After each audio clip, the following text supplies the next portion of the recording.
देश में शोक की लहर है दिवंगत पूर्व प्रधानमंत्री मनमोहन सिंह के निधन के बाद। और झारखंड से उनका विशेष लगाव था। बोकारो स्टील प्लांट के विस्तारीकरण और आधुनिकीकरण का उन्होंने आधारशिला रखा था। इसके अलावा एचईसी के बारे में भी कहते थे वो कि मस्ट रन मस्ट रिवाइव। यहाँ से मनरेगा योजना भी लॉन्च किया था उन्होंने। उनको लगता था कि अंडर डेवलप्ड स्टेट है और काफ़ी पोटेंशियल है इन राज्यों में, तो ये डेवलप होगा तो कंट्री को कंट्रीब्यूट करेगा, देश को कंट्रीब्यूट करेगा। यहाँ से यूपीए पार्ट 1 में 2 मंत्री भी थे, उनके सहयोगी थे सुबोध कांत सहाय और रामेश्वर उरांव। डॉक्टर रामेश्वर उरांव इस वक्त हमारे साथ हैं, इनसे सीधे बातचीत करते हैं। कई यादें इनकी भी उनसे जुड़ी हुई है, इनसे सीधे बातचीत करते हैं। सर, डॉक्टर मनमोहन सिंह जी का निधन हो गया और ये पता चला कि वो खुद भी डॉक्टर थे और आपको भी डॉक्टर साहब ही कहकर बुलाते थे। तो किस तरह की यादें जो हैं आपकी है अभी, जो है कौन सा आपको जो है रेमिनिसेंसेस जो है वो याद आता है? पहले तो मैं कहना चाहूँगा कि मैं काफ़ी दुखी हूँ आज के दिन में, मर्माहत हूँ और उनको श्रद्धांजलि अर्पित करता हूँ।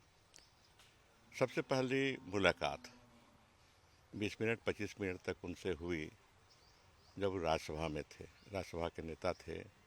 उनके ऑफिस में भाटिया साहब ने उनसे समय लिया, मैं साथ में रहा, बातचीत हुई। तब और आप पुलिस सर्विस में थे? हाँ, मैं पुलिस सर्विस में ही था, कंटिन्यू कर रहा था।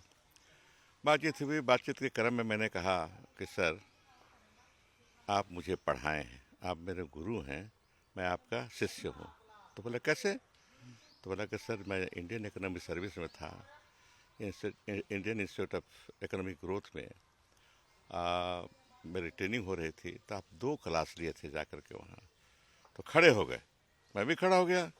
बोला कि mister Rao, I have taught so many persons, but nobody comes and tells me that I am his or her teacher. You are the first person that you are telling me that I am a teacher. I have taught you and you are my teacher, student. So thank you very much.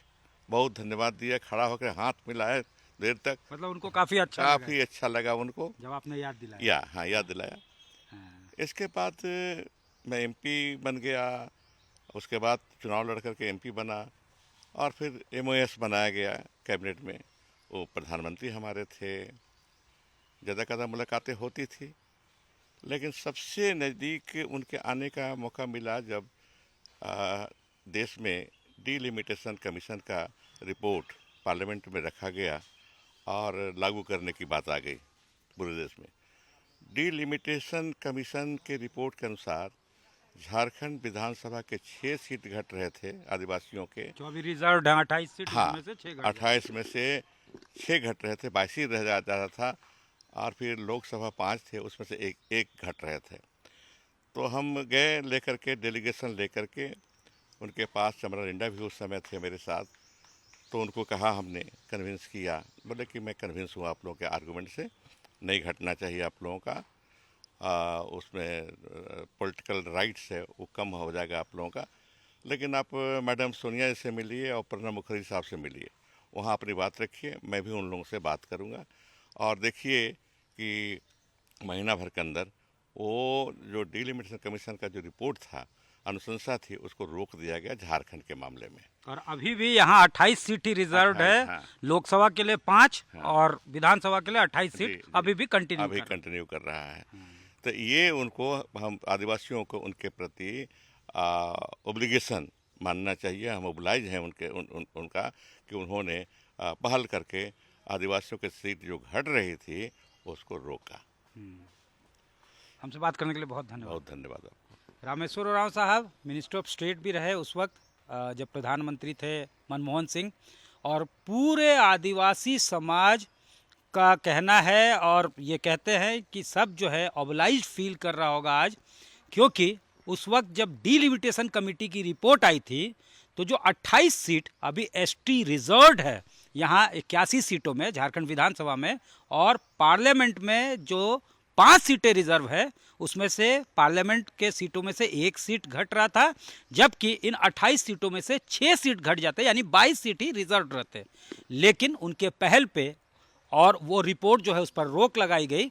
उसके बाद आज भी 81 में से 28 सीटें reserve है विधानसभा में और 5 सीटें रिजर्व है लोकसभा में।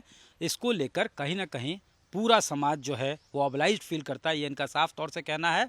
और साथ ही साथ इनको डॉक्टर कह के संबोधित करते थे और उन्होंने 2 क्लासेस भी इनकी ली है जब ये इंडियन इकोनॉमिक सर्विसेज में थे। कैमरामैन राकेश तिवारी के साथ सत्यजीत कुमार, रांची आज तक।